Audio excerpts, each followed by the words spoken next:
It started like any other night. The room was bathed in the faint glow of the streetlight outside my window, casting eerie shadows on the walls.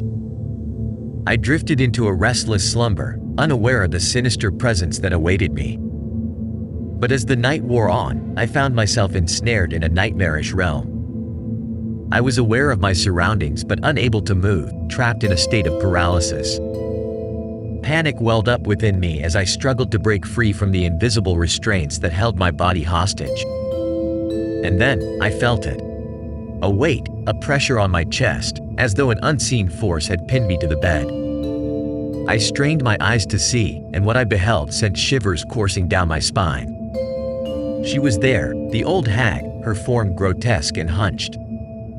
Her skin was like parchment paper, wrinkled and mottled, stretched taut over her skeletal frame.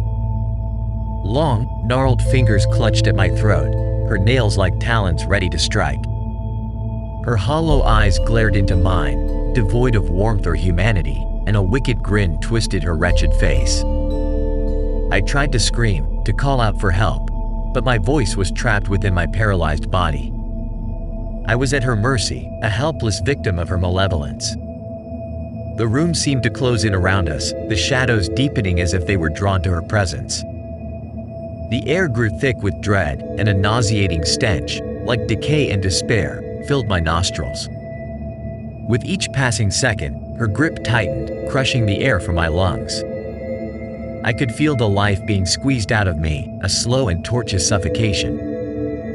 Panic surged through my veins, a frantic desperation to break free from this nightmarish torment. I pleaded with my body to move, to escape from the clutches of this malevolent entity, but it remained unresponsive. My heart thundered in my chest, a relentless drumbeat of terror.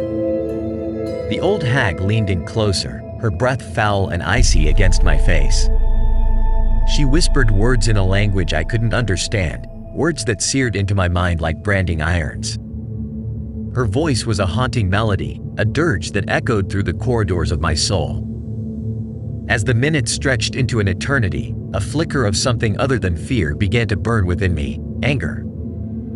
Anger at this intrusion into my sanctum, anger at the helplessness that had allowed this abomination to torment me.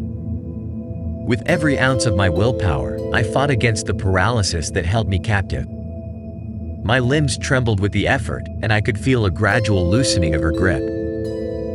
The old hag's grin faltered, replaced by a look of surprise and fury.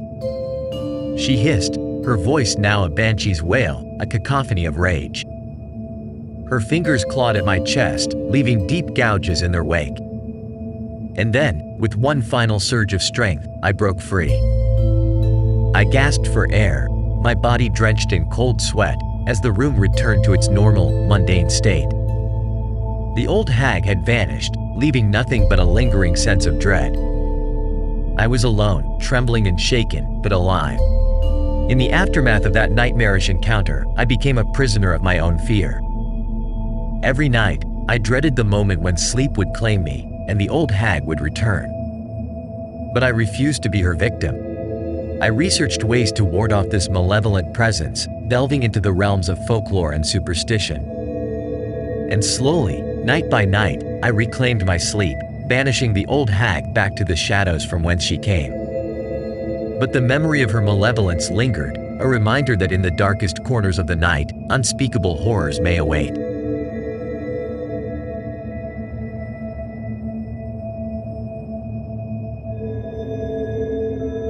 The moonlight filtered through the curtains, casting eerie shadows on the walls that seemed to dance to a tune only they could hear. The bed was a haven for rest, a sanctuary where the world could be shut out. But as I lay there, the tendrils of sleep eluded me like phantoms slipping through my grasp. It started innocently enough, a night or two of restless tossing and turning. I attributed it to stress, the usual culprit for sleepless nights. But nights turned into weeks, and each evening became a battleground between exhaustion and insomnia. The first time I felt it, I was cocooned in darkness, the silence broken only by the ticking of the clock on the wall. My eyes were heavy, a fog of weariness shrouding my thoughts. Just as I felt the soft embrace of slumber, a whisper brushed against my ear. Words indistinguishable, a haunting melody of voices that didn't belong to this world. Heart pounding, I jolted upright, scanning the room. But there was nothing, just the same moonlit shadows and the rustling of leaves outside the window. I tried to dismiss it as a trick of my tired mind, but the unease had settled in, like a spider weaving its web within me. As days blurred into nights, the whispers returned, persistent and maddening. They danced at the edges of my consciousness, just beyond comprehension. Sometimes they sounded like a hushed conversation in a language forgotten by time, and other times they were distorted echoes of my own thoughts.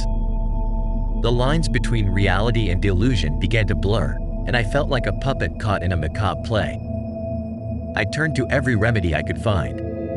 Herbal teas, meditation, even prescription sleep aids, all were in vain. The more I tried to force sleep, the more it eluded me. The bedroom became a prison, its walls echoing with the relentless whispers that mocked my exhaustion. With each passing night, I descended deeper into a surreal state of consciousness. The world around me took on a distorted hue, as though I was viewing it through a fractured mirror.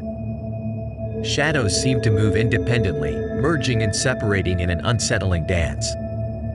Reality itself had become a fragile concept, and I clung to the remnants of sanity. The darkness was no longer just an absence of light, it had taken on a life of its own. Shapes morphed into sinister forms, fleeting figures that slithered beneath my bed. They whispered secrets, fragments of forgotten memories that clawed their way to the surface. Faces I didn't recognize stared at me, their expressions a mix of sorrow and malevolence. In the silence of those nights, I heard it, a faint tapping, a rhythm that echoed like a heartbeat in the distance. It wasn't coming from any physical source. It was a sound that emerged from the depths of my mind. The tapping grew louder, more insistent, until it was a cacophony that drowned out all rational thought. Sleep-deprived hallucinations intertwined with reality, and I struggled to discern where one ended and the other began. My reflection in the mirror became a stranger, a doppelganger that grinned at my desperation. The walls seemed to close in, suffocating me with their weight. Every creak, every rustle of fabric, every shadow was a harbinger of dread. One fateful night, I surrendered to the darkness, embracing its eerie caress. I lay in bed, eyes fixed on the ceiling, as the whispers crescendoed into a symphony of madness. The tapping grew louder, more frenzied, until it merged with the pounding of my own heart. My body trembled, a marionette pulled by invisible strings. And then, the whispers coalesced into words, a chilling revelation that pierced through the cacophony. You cannot escape us. We are the shadows of your sleepless mind, the fragments of your shattered reality. Their voices were a chorus of malevolent glee, taunting and triumphant. I closed my eyes, shutting out the world that had betrayed me. Darkness enveloped me, a shroud that offered solace from the relentless torment. In that void, I found a strange calm, a sense of detachment from the horrors that had plagued me. As the hours ticked by, a peculiar peace settled within me. The whispers, once a source of terror, were now a lullaby that cradled me. The tapping and pounding faded into a rhythmic symphony, a familiar cadence that lulled me into an unsettling trance. In the heart of that eerie calm, I realized the truth. I had become one with the darkness. Sleeplessness had stripped away the boundaries between reality and nightmare, between sanity and madness. I had descended into the abyss, embraced the whispers, and found a distorted kind of serenity in the chaos. As the first light of dawn broke through the curtains, I lay there, eyes vacant, a smile playing at the corners of my lips.